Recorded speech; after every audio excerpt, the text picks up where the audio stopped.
साक्षी ने मुखिया से लिया बदला, पूर्वी के मुंह पर पोती कालिक। मोलकी दिवस के बहाने किया पूर्वी का अपमान। पूर्वी के अपमान पर मुखिया हुए आग बबूला। सीरियल मोलकी में पूर्वी को रोकने के मुखिया के फैसले से नाराज साक्षी ने मुखिया की गैर मौजूदगी में पूर्वी को अपमानित कर मुखिया से बदला लेने की कोशिश की है और पूर्वी को याद दिलाया है कि वह इस घर में मोलकी है, मुखिया की पत्नी नहीं। दरअसल साक्षी चाहती है कि पूर्वी हमेशा के लिए घर छोड़कर चली जाए, लेकिन मुखिया ने ऐसा होने नहीं दिया, जबकि अंजलि ने पूरी तरह से साक्षी के कान भर दिए हैं।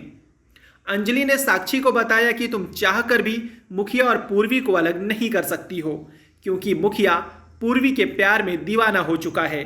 तुम पत्नी होकर भी मुखिया से दूर जा चुकी हो। और अंजलि साक्षी को मोलकी दिवस की याद दिलाती है और बताती है कि इसके जरिए तुम पूर्वी को उसकी औकात दिखा सकोगी, जिसके बाद घर में मोलकी दिवस मनाया जाता है, जहां साक्षी पूर्वी के गले में नोटों की माला पहनाती है, माथे पर काला टीका लगाती है और चेहरे पर कालिक पोतती है।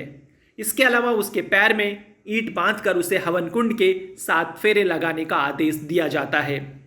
दरअसल ये मोलकी परंपरा का एक हिस्सा है, जिसे पूर्वी का अपमान करने के लिए घर में मनाया जा रहा है।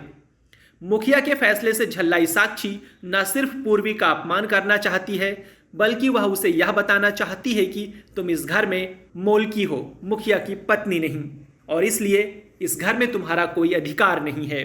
वीरेंद्र प्रताप पास के गांव में लेनदारों से मिलने गए हैं, लेकिन इस बीच सरपंच का फोन आया कि रास्ते का पुल टूटा हुआ है, यानी मुखिया जिस गांव जा रहे थे वे वहां पहुंच नहीं पाएंगे और मुखिया घर की ओर वापस लौट रहे हैं। लेकिन घर लौटकर जब मुखिया पूर्वी के मुंह पर लगी कालिक को देखते हैं तो वे गुस्से से लाल हो जाते हैं।